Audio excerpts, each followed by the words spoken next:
Hello, and welcome to our Industry 4.0 educational series sponsored by the Economic Growth Institute at the University of Michigan and the Manufacturing Growth Alliance. I am Stephanie Ludwig, a project manager here at the Institute, and I will be guiding you through the program today. EGI has been working with small to medium-sized manufacturers across the state of Michigan for more than 35 years, and we are thrilled to be here today partnering with MGA to assist in educating our manufacturers on the various core technologies of Industry 4.0. Today, our topic will be analytics, and we have Ashkat Thanari from Amper to present.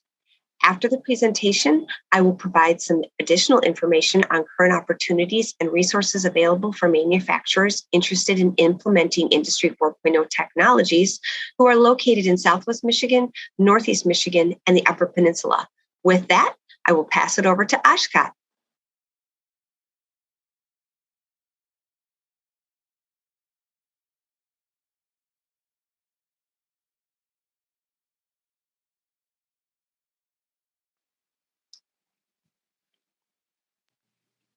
Great. Well, thank you so much for having me present. I'm really excited to talk about the analytics component of Industry 4.0. Next slide, please. So today's talk that I'm going to be going over is how do you make Industry 4.0 practical on your shop floor? The primary focus will be on examples and use cases by manufacturers that are especially small, mid-sized.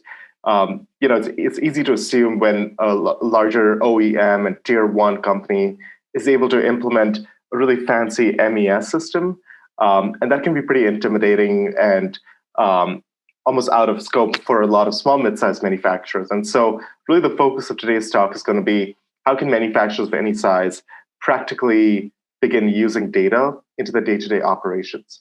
Next slide, please. So just a quick background on myself. I've grown up around manufacturing my entire life. My family's actually been in manufacturing for 4 generations, making parts from auto components to plastic films to sandpaper. And it's just an environment that I've always been passionate about and immersed in. And the reason I bring this up is because I completely understand the struggles and the impact of a machine going down unexpectedly and missing your delivery order on a hot job, or just a struggle in justifying investments in whether it's cobots or any of these other things without having the data to back it up. So started Amper about 5 years ago with a mission to help manufacturers unleash the potential. Next slide. So before we talk about data and some examples of how to use it, I'd love to frame a simple example of what a KPI or a metric really can be for your shop floor. So imagine the side of your building and KPIs and metrics being windows into what is happening. And we almost look at them as leading indicators of what's going to happen at the end of the month. So for example, a simple thing like knowing whether a machine is running or not is almost like looking into your building from the outside and getting a snapshot about what is going to happen at the end of the month or end of the week based on data that you're seeing today. Next slide. So especially in the automotive world, OEE or overall equipment efficiency is a very common metric that is used. And as a quick refresher, it combines machine utilization and uptime, cycle times against standard of the plant, and quality as in good parts versus rejects. And this is a really unique metric because it gives a pretty holistic sense of operations across machine uptime, cycle times, and quality. And there are typical root causes for why these numbers might not be 100%. For example, setups and changeovers and just lacking operators might drive your machine downtime. There's some examples on the slide for the other ones as well. Next slide. Excuse me. And something really fascinating is by surveying thousands of machines in high mix, low volume manufacturing plants, we found that 28% is the average machine utilization for machines. Now, this number can be pretty surprising because often folks think the machines and assets are running at 60, 70%. They want to be at 80%, 90% uptime. But when you start collecting this data, the reality of what is happening on the shop floor can be pretty surprising. Obviously, it varies shop to shop, but this is just an average number across the board. The reason I bring this up is because machine utilization is a great place to get started when it comes to using analytics to improve your operation. Next slide, please. And there's a famous saying, especially in the machining world, if you're not making chips, you're not making money. And so a lot of the use cases that I'm going to go over focus on really optimizing machine utilization. Next slide, please. So a way to frame this is you want to use the same data for day-to-day decision-making, weekly decision-making, and monthly decision-making. So the next slide essentially talks about how you can use things day-to-day. So by having real-time data on what is happening on your shop floor right now, you can reliably get answers to problems. So for example, let's say you walk in the shop and half the parts have been made that were planned. And to get to that answer, it can take a lot of conversations and root cause analysis if you don't have the data in front of you. So Belden Universal, they're a universal joints manufacturer, and this company set up shop floor visualization across the board and essentially use this to get ahead of issues and have clear answers in their daily and weekly reviews. Next slide. Another interesting use case is escalating problems as they happen to avoid production surprises. So let's say a machine has gone down for 2 hours. There are often times when no one knows about it, and that might risk your on-time delivery and maybe even have to have your workers stay for overtime. And so a company, CSI Manufacturing, they're a job shop that is Swiss machining. They've set up automated escalation where if a machine is down for 30 minutes, the supervisor is notified. If it's been down for 2 hours, the plant manager is notified. And some interesting use cases over here, they've been able to transition to lights out production with confidence since they're notified if there are any issues. And also it highlights when operators are struggling since it escalates those problems when folks may not want to raise their hand if they don't know how to do some things. Next slide, please. All right, so any plant has some issues around downtime or a bottleneck, and that's something that's just natural. And a way you can really focus on the 80-20 of your top issues that have the highest impact is by collecting root causes for why your machines are not running. So essentially, whenever a machine goes down, having an automated system to track that and easily tag why machines are down can allow you to see a Pareto chart for what are the top issues that are driving machine downtime. And this can help you prioritize your improvement projects. And I know the EGI also helps with project selection and improvements. We talked about there are lots of other technologies like robotics and other automations. And by quantifying this, you could justify those investments as well. Next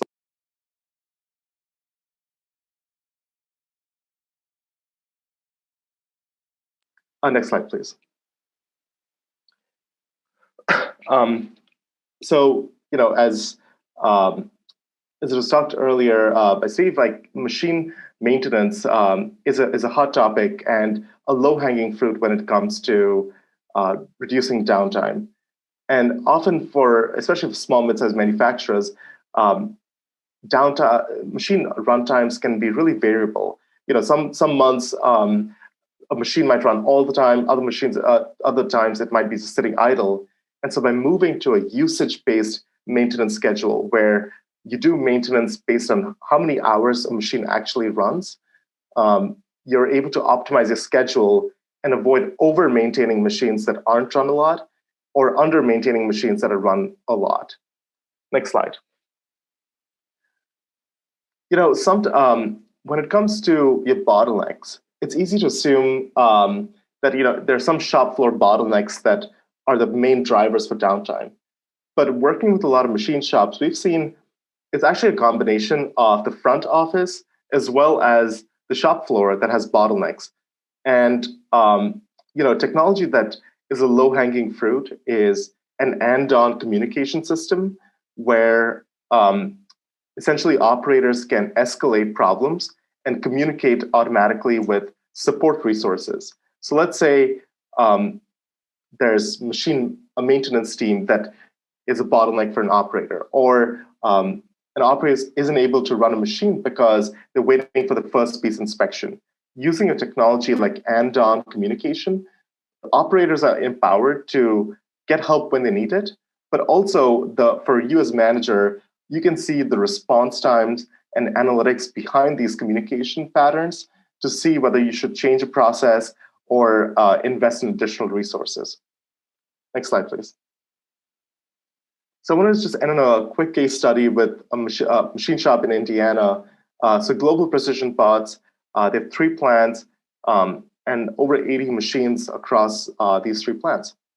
Next slide, please. So some of the challenges were they use pen and paper and Excel and a combination of an ERP system to manage the data. And the reason for this was they had acquired machines over the years that were all of different brands and ages that didn't really have the protocols to communicate with one another. In addition, they were resource constrained where they couldn't really hire more machinists because of the labor market in that area. And they also had increased customer expectations on reporting. And next slide, please. So using technology for use of machine monitoring and uptime tracking, they saw return in 2 different ways. Number one, simply by setting up visual management on the shop floor, they were able to see a 10% increase in machine uptime. And by doing a study to justify automation, they were able to invest in a pallet tending machine that unlocked an additional $2 million in capacity. These were decisions that would be really hard to make without really having the data to back it up, and just gives you an example of what is some ROI that you could have. Next slide. So we're talking about OEE systems, and as I mentioned at the start, there's it's something that's been challenging for especially small mid-sized companies to adopt. And here's some typical reasons: limited IT resources, a mix of machine types that are hard to integrate, unclear use of how do you really make the most of this information, and finally, cost. Next slide. And typically what a lot of shops end up doing is some kind of manual data collection. So I just want to introduce, so there are lots of technologies out there that have really brought the cost down for tracking your assets and using that as a first step. As Steve mentioned, the technology that is used really depends on your shop floor, your resources, but I just want to make a quick introduction on a potential technology. Can you skip 2 slides, please? So, at Amper, we've created this technology where we basically clip a sensor around the electrical wire of a machine, and by simply reading the electrical heartbeat of parts being made, the technology is able to automatically tell what is happening on the machine in real time. So you can imagine a CNC machine, as it's cutting parts, it generates an electrical heartbeat as it's using more power. And this is translated into metrics like how many parts are made, what is the downtime, and so on. And the benefit of this kind of information, next slide, please, is you can have this data at your fingertips. So essentially quickly seeing what is happening across the shop floor and having that accountability in real time. The second is, as we talked about, the escalation process, eliminating your production surprises through having real-time visibility and escalating issues on time.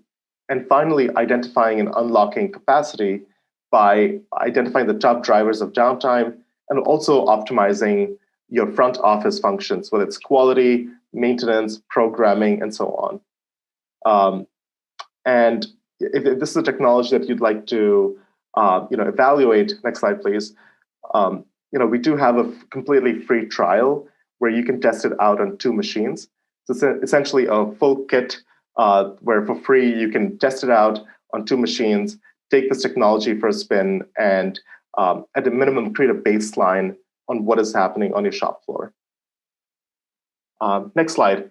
I want to just make a quick note on the why. So right now, manufacturing is at peak levels across backlogs, across sales, across demand. And this is obviously a great trend for manufacturers because we're all seeing increase in revenue and demand across the board. But there's a bullwhip effect that we all know happens. And we saw this last year during COVID, where small fluctuations for customers can have massive swings for manufacturers and suppliers. And making the case for efficiency is not just at when times are tough and you really need to cut costs, but really optimizing your systems no matter what time period it is. So when it comes to collecting data, there's no good or bad time for it. It's a tool that we highly recommend implementing sooner the better when your team has the capacity to take up such a project on. So that kind of concludes my part of the presentation. Happy to take any questions through the chat panel on Zoom and also in the Q&A. So in order to support manufacturers statewide, there are several resources available. Next slide, please. One is through Automation Alley. Automation Alley is an Industry 4.0 knowledge center and means for business and cultures. And it's all about awareness. Their goal is helping companies understand what the Industry 4.0 shift means for businesses and culture and have a multitude of Industry 4.0 data and resources available to assist Michigan manufacturers. And through the state initiative, all manufacturers in the state will have access to these resources. They are currently offering Industry 4.0 leadership evaluations that will show companies how to use Industry 4.0 effectively to grow their business, and will be hosting Integrate in October, which is a global conference that includes keynote presentations, custom panel discussions, and also will have hands-on technology demonstrations. And through this initiative, all small manufacturers can get 1 free ticket to attend. So please reach out to Automation Alley for more information on that. In addition to the resources at Automation Alley, the Michigan Manufacturing Technology Center, or MMTC, is providing in-depth technology assessments for small to medium-sized manufacturers. They are recommending the Industry 4.0 technologies best suited for profitability improvement and job retention for each unique business. Additionally, they are providing the opportunities for companies to see the technologies firsthand through their roadshows. These are being scheduled across the entire state of Michigan. So please go to their website at the-center.org to find out when one will be in your region. Next slide. In addition to these statewide initiatives, there are also regional programming initiatives. These include providing regional webinars like today, and our goal is to continue to provide more educational content for companies as we move forward. So when you complete our survey after that you'll receive this afternoon, please let us know if there are any specific topics you would like to see, or if you would like us to schedule something that digs in deeper to some of the technologies that you were introduced to today. And along with that educational component, we are also offering company assessments and technical assistance projects. Through these, MGA and EGI will work to ensure manufacturers in Southwest Michigan, Northeast Michigan, and the Upper Peninsula have the foundational and practical knowledge to move forward with implementing elements of Industry 4.0 to ensure they remain competitive in the years to come and to help meet that goal that Michigan has set to enter Industry 4.0 in all of our manufacturers. So with all of our history of running programs to support SMMs, what gets your attention most is when there is funding available to help you. So in our regional program, we will qualify a limited number of companies that have high potential projects for $10,000 in grant matching funds towards the implementation of an Industry 4.0 project. Now that you have learned about a few of the Industry 4.0 technologies from our presenters today, you might be wondering, how do I know if my company is ready to implement some of these technologies? Well, the next step for the MGA-EGI regional partnership is that if you are interested, EGI will conduct a top-down analysis of the company. So, of course, we'd have you sign a non-disclosure immediate agreement to ensure your company's data is protected and excluded from the Freedom of Information Act. And then we will conduct a detailed financial analysis of the company that will include a ratio analysis and company valuation. So if you have wondered what your company would be valued at, our analysis will not only help you better understand your company's value, but this analysis will allow us to see into your stability and strength and financial aptitude to handle and integrate some of these new technologies. So for companies that show they have that good financial stability and aptitude, EGI will then come to your facility and conduct an operational analysis to further evaluate other areas of business critical to tech integration, such as leadership, sales, planning, marketing, and use both the financial and operational analysis to determine some Industry 4.0 projects. All of this is done at no cost to you and with very minimal time commitment. So our output of these analyses is a leveled set recommendations to increase the firm's value and recommendation for those high leverage points of Industry 4.0 adoption that will be recommended as implementation projects that you can use that $10,000 on. Next slide.